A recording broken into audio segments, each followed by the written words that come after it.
This is the Dog Savant Podcast with your host, Brett Endies.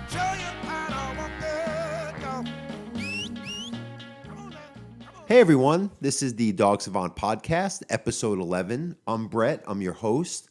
Today we're going to talk about the e-collar ban in England. Another trainer that is respected had put out a video that I'm going to play for you also, talking about how he's offering to help dogs, not have to be put to sleep. And the people who legislated this, or however, whatever you want to call it, they are more into putting a dog to sleep than using training tools that, proven when used correctly, do not do any detriment to a dog, do not cause physical harm, and actually help, and in many cases can save their life. So first, what I want to do is talk about some business, so we're not going to get too ahead of ourselves.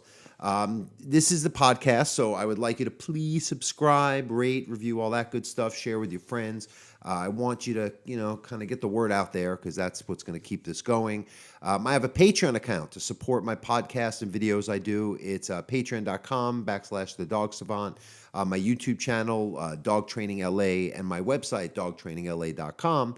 All places you can watch my videos, learn more about what I do. Everything is pretty much complimentary. And my show, The Untrainables, comes out on Saturday, September 8th on the Pet Collective network, if you will, on Facebook Watch. Really excited about that. It's going to be a great show. It's going to focus on a lot of these issues we talk about in the podcast. And this podcast is sort of a complement to that show that I recorded the first season for. Let's move on and talk here about the ban of electric shock collars in England. Now, this is coming straight from the RSPCA, which is like their ASPCA, but over there in England. I think it's only England, not all of Europe. So I'm going to just read it. I'll give you my 2 cents. That tends to get me going and drives me to say what I say and do what I do. So ban of electric shock collars in England. Consultation to ban the use of electric shock collars in England. Our dog welfare expert, Dr. Samantha Gaines, said, "We're delighted that the government has listened to the concerns raised by us and other animal welfare organizations and has launched a consultation to ban the use of electric shock collars in England. These cruel collars have been illegal in Wales since 2010, and we've been calling for them to be outlawed in England too." And here's where they get into what their perception of it is. And I'm going to explain to you how, although they have some validity in their perception, when used properly, it's not even close to what they're kind of, putting out there and scaring the general dog-owning public from using these tools, which in many instances, used properly, could help their dogs. So these cruel, electric shock collars used to train and control cats and dogs are not only unacceptable as they cause pain and fear, they're also unnecessary for long-term behavioral change. So a survey carried out by RSPCA's Dog Kind Report found that 88% of dog owners agreed that training shouldn't frighten, worry, or hurt their dogs. A worrying 5% said they used electric shock collars. Okay, so first of all, I hate to say this because if you're watching this or listening to this, you're probably a dog owner who's seeking help. I'm on your side, right? But the reason why dogs can have issues around their owners is in a lot of cases, the owner's emotions, impressions, or feeling about how to communicate and train them or deal with their behavior issues are not quite on par of what's going on. What I find is a dog behavior specialist who fixes these problems for dogs and owners is, in most cases, I have to teach the dog owners to be more objective about what's going on because I learned that emotions can cause people to make the wrong choices, project the wrong energy to their dogs, and misperceive something for something other than what it really is. A case in point is like certain kind of training collars. When used properly, they don't cause pain at all, and they keep a dog calm, happy, focused, and they enjoy them because a dog associates them with working, not being completely out of control, which other more emotional-based training tools that make sense to a dog owner do nothing but contribute to a problem. Yes, let me clarify. Anyone can use a shock collar incorrectly if they don't understand what they're doing. So you need to make sure, and look, I think that there should be some kind of definition of, how these things should be used, who should use them, or who should be taught or qualified. That's totally fine because it's like a weapon. A gun in the right hands of someone is no different than a hammer sitting in a toolbox. It's just there as a tool that when properly trained, you can use it properly. And if you're licensed and have been passed or qualified to own one, no harm, no foul. If anything, it's going to be a benefit and make your home or family safer, if you will, right? So with dog tools, it's the same thing. No trainer I know, and look, there's cases, I've commented on it in past podcasts and whatnot. Trainers are very forceful. They're heavy-handed. They use pain or intimidation to motivate a dog to listen, which is not at all what a real balanced or trainer like myself who uses balanced training techniques, but also uses energy a little bit more, of this kind of psychological approach as well. But there's no fear. It's just connecting, and it's really just expecting more from the dog. And the tool can actually build that focus and that connectivity if you can have it in the right context. So what do I believe is not the right context? You just turn the thing up to a high level and you correct your dog for chasing the cat or running out off the property. That to me is going to freak your dog out. Or if you haven't taken months and months to teach your dog a good recall, and now you just expect them to listen, from a third of a mile away out in the woods, and you haven't even taught them to listen in your backyard, right? And now you just crank up the e-collar, expect them to respond. Not even close. Me, who uses them sometimes, I'm not an e-collar trainer, and I think that some trainers do use them and rely on them too much, has learned, and I had shied away from them years ago. I used to use the old, I'll tell you more of my history with using them, because some people don't associate me with e-collars, but I have a long history of using them, understanding them, and again, shying away from them and coming back full circle and finding that in a certain percentage of cases, they're useful. And when you do use them, you don't cause pain. You use levels that I find that owners are so surprised that they will not even feel and their dog will respond to. It's more of the unknown communication as far as how I use it, the well-timed correction, if you will, but not physical intimidation correction, just getting their mind back at attention. Jordan, my producer here, he can get a little bit out of focus, right? So sometimes we're on a project and he gets sidetracked. I have to give him a correction by addressing that he needs to focus on something and complete it before we move on to the next one. Is that mean? Is that abusive? No, I think it's just getting our combined goal accomplished more efficiently, and it might make him do better in other elements other than when he's doing something with me. Right, Jordan? Okay, so anyway, so that's really to me a correction. It's not, you better listen or else, or please listen. It's too off kilter. The pendulum is swung on two far sides of the fence, and that's what's driving people to be so emotionally driven. And yes, again, there's training collars being used improperly, but people who use these the right way are well trained in it, experienced, are not. And that's what's happening is the professionals are not only being limited now in the tools they can use. It's like telling a carpenter to build a house without that hammer. He'll figure it out, he'll improvise, but at some point they're going to take away the next tool, then they're going to say, use your bare hands. Then what is he going to do, right? So this is what's happening, and that's why there's a lot of trainers sticking up for it, not because they use it exclusively, but because they've learned and they've seen, and they only advocate for dogs. They care the most because they're making their living doing this. And I don't think anyone's going to take the time and patience and effort and hard work to help dogs for a living if they don't want anything but their best interest in heart. So this is a very rational argument coming from the other side, where the other people are coming from emotion. So what started this sidebar was because they're talking about dog owners. What about trainers' experiences, right? They're only talking to the trainers that promote the purely positive agenda, which is all emotional based, and there's no factual evidence that I'm telling you. I've trained probably 500 dogs in e-collar situations, at least from the old school ones to the more recent mini educator type. And I'm telling you, it doesn't hurt the dog unless you crank it up to a level that hurts them. And there is that ability, but if you're responsible and you recognize where it should and shouldn't be used, it's a no-brainer. And I've seen it with my own eyes, dogs that couldn't interact with other dogs, or dogs that really were like at their, that was it. They're going to get put down and they're heavily medicated or whatever, and the e-collar saved their lives. Or it saved their lives in the logistical way where the dog learned to come back on a recall when it was taking off in an unsafe situation. So, that's really how we're seeing it. We're factually explaining it, as you're going to hear in this gentleman's video. I forgot his name. I'll get it in a second. But the other side of it's coming from a lot of emotion. We're not trying to worry, frighten, or hurt dogs, anyone who uses these, unless it's, and again, I think there should be some regulation. Maybe just let professionals use them, and after passing a course, or qualifying an owner, then they can pass that on to them, something of that effect. But banning it completely is such a knee-jerk response. It's ridiculous.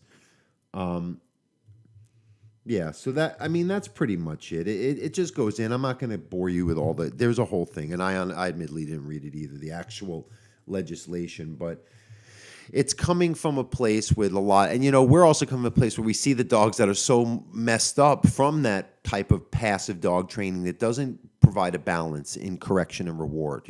Yes, I use treats too, but I don't rely on them, and I don't rely on training collars either. I rely on the connectivity and using those as a way to communicate and tap into the operant conditioning side of things that even we get conditioned as humans.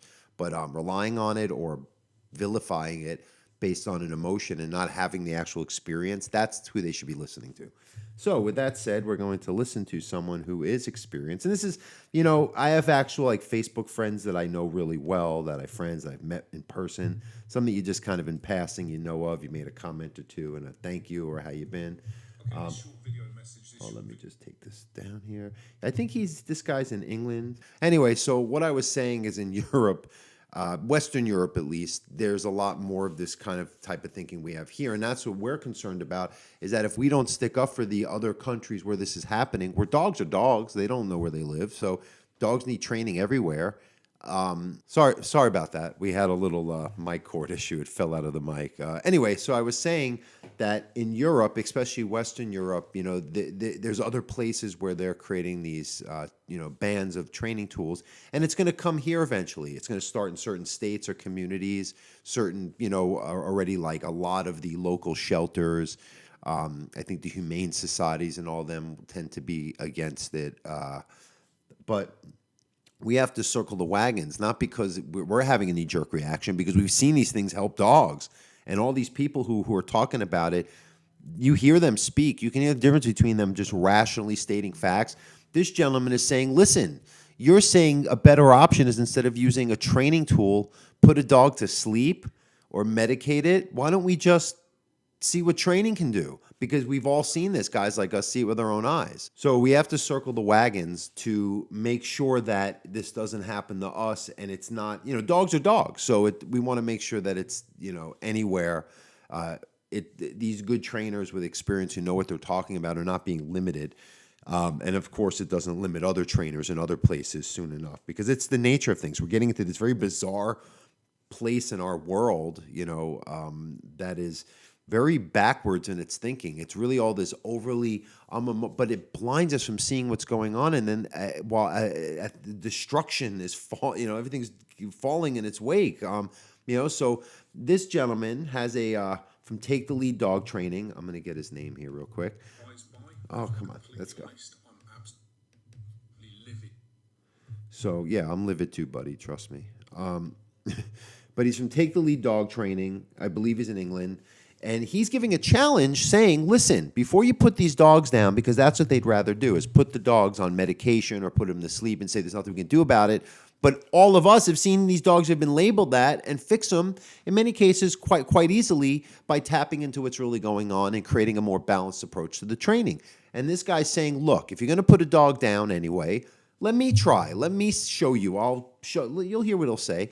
And even then, they don't respond. This is how these people think. They're very hypocritical. They're very deluded. Under the guise of humanity, they want to show how they're helping dogs, but they're not. It's like the mindset of PETA. They'd rather put dogs down than make them go through discomfort. What's discomfort? Learning how to cope with everyday life in a way that is better for them, because I know I have a job. Plenty of dogs carry on to everyday life like it's going to be their last breath, with dogs that are reactive, dogs with anxiety, and addressing and resolving these issues makes their everyday life easier to navigate. So a little bit of that's me. I want to get in better shape. I was just hiking with a 45-pound kettlebell in 95-degree heat with a shitty backpack on, uphill. Not bragging. I'm just saying I want to get better at something. I'm going to have to feel some fucking pain. And it's not bad pain, because it's going to make me feel better the rest of my day, and it's going to be healthier and stronger and more active and be more productive and live longer, all that good stuff. So for a dog to not feel that way, it's our obligation to get over our emotions and to give them what they need, which is to be objective, to be rational, to see where we're projecting onto the dog, because that's what these people do. I don't want that on me. It's not you. It's not. You're not. They're not humans. And again, we're not trying to train them in a brutal way, like they're not sensitive, amazing creatures, but there are animals and they correct each other. And if you see them interact, there are checks and balances. And they do things with each other that are a lot rougher and more painful, if you want to label some kind of touching or physical thing on their body as pain, than we'd ever do, unless you're irresponsible. And there should be someone regulating the irresponsible trainers, but also the irresponsible trainers who throw treats at dogs all day and then label them as untrainable. How many dogs have died because of that? Because they were inexperienced and too narcissistic to pass the torch to someone who knew what they were doing, but instead they wanted to vilify a training tool. I'll tell you before we start this video, my experience, I probably talked about this in the past. About a year ago, I got a call from another trainer who we just knew locally, just through, I think I met her once at an event. And she's like, look, I hear you talk a lot about these e-collars from time to time. And I guess that means not a lot, but sometimes I do, but I'm not an e-collar guy. So once in a while I'll mention it. Do you have experience? I'd like to see what they're like, and I have some other purely positive trainers. If you meet at my house, we can kind of do like a speakeasy kind of thing, like no one will know, right? I'm like, fine, I won't tell anyone, or I won't tell them your names. So I met him, I showed him, I did the whole demo, worked my whole thing with energy too, so they knew that I don't rely on these tools solely. I can rely on just me and connection with the dog and consistency and the leash technique, and the e-collar is just something separate. And all of them were like, holy shit, this is not even close to what I perceived it to be, and I really have to open my mind more than believing rhetoric of the cult that I'm a member of. Because these people, that's why I'm not a balanced trainer. I'm just a dog guy. I just understand dogs, and I know what we have to do that's going to reconnect them with their owners, and it just resolves their problems. I keep coming back because they keep wanting me back because it's working for people. And a lot of these trainers on the positive end are delusional. It's not working, and they still want to talk about how it's okay, but instead of saying, I got to get back to the drawing board, like I give those other trainers credit who wanted to see what the e-collar was about, they just want to just say, blame the dog, blame the owner, blame the this, that, not me. Victoria Stillwell's the queen of that shit. Anyway, so let's play his video without further ado. God, I want to get his name. I just keep trying to scroll down, and I keep scrolling down. Anyway, Take the Lead Dog Training. He's a guy about, I'd say he's probably exactly my age. Gray beard and all. Nice man. I've seen his posts. He knows his stuff. Supported by many other dog trainers I respect, including myself. I think it is disgusting. And what it relates to is a video proposition and offer that I made that lots of people were kind enough to share, and I would ask that you keep on sharing that, because I think it's important that these people stand up and answer why they are doing what they're doing or not doing what they claim to be doing. And that proposition, that offer, was for the RSPCA, Dogs Trust, Blue Cross, Battersea, Kennel Club not so much because they're not in the business of rehoming dogs. But the offer was to take one of the dogs that you're about to euthanize, any one of the thousands of dogs across the country that are about to be euthanized, and before you euthanize it, before you have that dog destroyed or killed, instead, give me a shout, email, telephone, and ask. I will work with that dog. Right? If I can't do it, I can't do it. Okay, so he's not saying that out of a deluded place. He knows, because he has experience doing this for a long period of time and works with dogs that have been labeled that, and he knows, and he's not saying I guarantee it, but he's saying, can I try? I'm not going to, I just want to try, because it's not like there's a lot of these weird dog trainers and not even trainers. Like, I know everything about dogs. I know better than this Cesar Millan and all that. Yeah, but this guy's like experienced, and he's telling you, like, let me try it, and they don't even respond. That's what I'm saying. They're insane. Like, even if someone was making sense to me on the other side, I'd be like, sure, I'll entertain that. But all these other side of people are delusional. They won't be self-aware enough to address what they did or said or won't do, and then they leave other people frustrated because they're just gaslighting the dog community. That's all they are. If you look at what gaslighting is, you'll understand. Okay, let's continue onward here. No, I'm not a magician, but at least give the dog the opportunity to have somebody else work with it outside of the confines and the restraints of your own ideological practices. It is an ideology. Policies. Now, a trainer, an Association of Responsible Dog Owners member trainer, very good guy, forwarded that proposal directly to the RSPCA, asking, what is your thoughts on this? And, if you're going to say no, why are you going to say no? And not surprisingly, but infuriatingly, the reply came back from their head of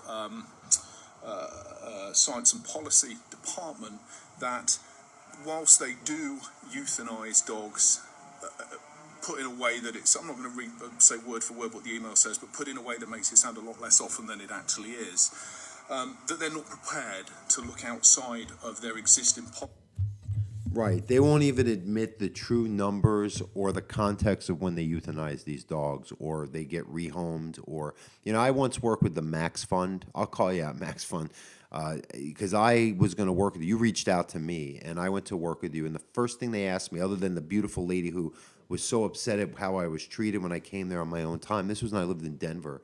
And are you one of those non-purely positive trainers? I'm like, are you like a cult member? Like your eyes are glazed over and you're like just like in this rhetoric. And I'm like, whoa. I'm here to help. And there was the one dog that was there for like years and no one could even touch it. And within one interaction I had it wasn't thrilled with making it after, but we were handling it. We were getting it out on the leash. I was giving tips and it, oh, that's mean. You're not. I'm like, how is it good where she won't even let anyone reach in to touch her? We have to work through this, and the only way is to address the issue, not just make her hide in the corner of her cage, and that's it. She's never going to even be close to adoptable in this state when there's all these dogs coming through. And you know what? They didn't want to work with me also because I was willing to tell the owners that when they would come back with these dogs, they tried me out for a short period of time. You've got to train your dog. We told you that the issue was, and I'm here to help you, but you can't just come in and get a dog on impulse, and it's not what you bargained for because you got it from a rescue, and you don't want to put a few weeks' time in to establish a good foundation in your new home with the dog. And they didn't like that I was politically incorrect telling them what's up. Where does feeling good in any way, shape, or form going to help the dog in these situations? I'm curious to know, and I'm going to call it, I don't know who's watching this, but if you're a purely positive person, you tell me, what way is what I just said going to help dogs through your kind of thinking? You repeat it. I think I'm making complete sense to people who think in a half rational way. But these people can't. They're just going to knee jerk. Now they're going to say I'm angry because I'm being passionate about something because I actually give a shit about dogs and not about appearances. I don't care about how I'm perceived as I'm this, that, I'm politically correct. It doesn't matter to me because I know I help dogs. You have to appear as something you're not because under an ideology, under the guise of helping dogs, you're actually killing them and hurting the people and limiting them from what's actually going to be able to help them. That's why we're speaking out so passionately about this whole thing. Okay, let's continue.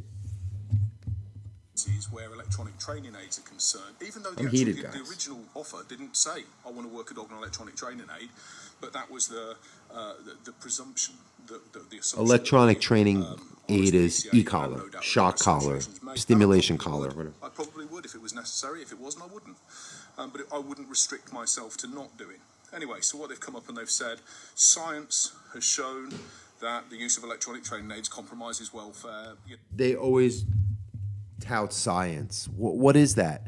I could tell you science. I've been an applied dog trainer for 25 years, as is many of these other people saying whatever studies you're doing is so skewed, and I don't think that's even real. There is conditioning. You can condition me. If Jordan said, Brett, lift up your couch cushion and look what's under there, and there's a gold bar. He goes, put that gold bar in your pocket or wherever you want to store it, and there's another gold bar if you lift up the couch. And every time I did that, he would click a sound. I'm like, oh shit, you click that sound, I lift up the couch cushion, I get a gold bar, and it's endless. Do you think I'm not going to quit every single activity in my life and sit here and lock myself down and then start fighting people away from me?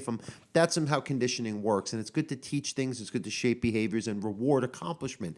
But if you're relying on that as your science, that's what dolphin training is, not the connectivity and type of relationship we have with dogs. Not even close. Okay. Leads to negative welfare effects or whatever. So therefore, not only are we not going to use or consider using an electronic training aid to benefit or save the life. This is saving the life. Do you hear how irrational that is? This is the statement of that type of people, the RSPCA or whoever they are. Or teaching it to go into a bed. You're talking about saving his frigging life. Right. And you're it's not not about teaching them tricks. Existing policies. Because your belief is that, in fact, the considered application of an electronic training aid is more likely to cause the destruction of that dog than it is to help it. How in the hell does that work? You're killing it anyway. How can it be more likely to kill it than killing it? So we're just frustrated, okay? We're angry people in your mind because we're reacting to the irrational gaslighting nonsense and of course, there's dogs at stake. They cannot fight for themselves, and you are fighting the wrong direction against the people who are helping and the tools that can. And you hear the same theme. He feels just like I do, and I don't blame him, and I don't blame anyone else as well. supposed to be on holiday. This is absolutely ludicrous, but I just wanted to give you the update. I've contacted a few people, and I'm trying to get, to be honest with you, I'm trying to get some media coverage on this, because I think it is, and I don't, not to do with me, nothing to do with me, but that actual decision-making process is fundamentally flawed. If you are a business, a charity, an association, an organisation that is enveloped in the welfare and enhancing the welfare of animals and improving the chances of an animal's success at a better life, and that is your mentality, that by doing that we think we're going to make it more likely to destroy the dog than the destruction that we're going to be doing anyway, is ethics beyond unbelievable.